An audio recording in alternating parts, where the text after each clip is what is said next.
نعرے لگانے سے صرف عاشق رسول بننا ہوتا تو پاگل تھا حسین جو سر نیزے پہ چڑھا دیا، تو پاگل تھا حسین جو سر نیزے پہ چڑھا دیا۔ ناظرین محترم، اس کی اور بھی کافی ساری بغیرتیاں جو ابھی آپ کے سامنے رکھنے والا ہوں، تو ویڈیو کو آپ نے مکمل ضرور دیکھنا ہے۔ میں نے پہلے ویڈیو اپلوڈ کی تو لوگوں نے کہا کہ نہیں یہ اس طرح کا ہے، یہ اس طرح کا ہے، تو میں نے سوچا کہ اس کا جو اصل چہرہ ہے وہ لوگوں کے سامنے آنا چاہیے کہ یہ کتنا بدبخت جو ہے وہ آدمی ہے۔ ناظرین محترم، جن کی شان کے قصیدے جو ہے وہ قرآن پاک جو ہے وہ گاتا ہے اہل بیت کے، تو ناظرین محترم یہ اہل بیت کے بارے میں کتنے گھٹیا قسم کے جو ہے وہ الفاظ استعمال کر رہا ہے، میں وہ الفاظ نہیں استعمال کر سکتا، آپ اس خبیث کی زبان سے ہی وہ سن لیجئے۔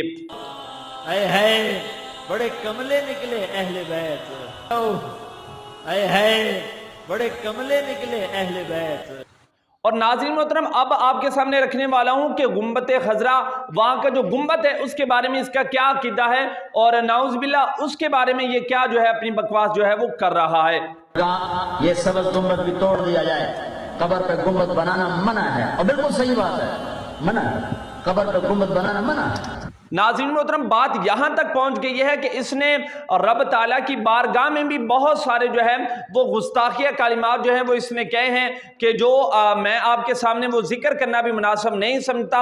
اس کی اور بھی کافی ساری اس طرح کی جو ہے وہ بغیرتیاں ہیں کہ نعوذ باللہ اللہ تعالیٰ کے بارے میں یہ کس طرح کے جو ہے وہ الفاظ استعمال کر رہا ہے، تو میں تو وہ ویڈیو رکھنا بھی آپ کے سامنے مناسب نہیں سمجھ رہا۔ ناظرین محترم، یہ آدمی جو ہے یہ جس طرف ہوا کا رخ ہوتا ہے یہ اس طرف جو ہے وہ چلا جاتا ہے۔ تو آپ اس کے بارے میں اپنی کیا رائے رکھتے ہیں؟ آپ کا اس کے بارے میں کیا نظریہ ہے؟ اگر آپ کا کوئی سوال ہے تو آپ کمنٹ میں ہم سے ضرور پوچھ سکتے ہیں۔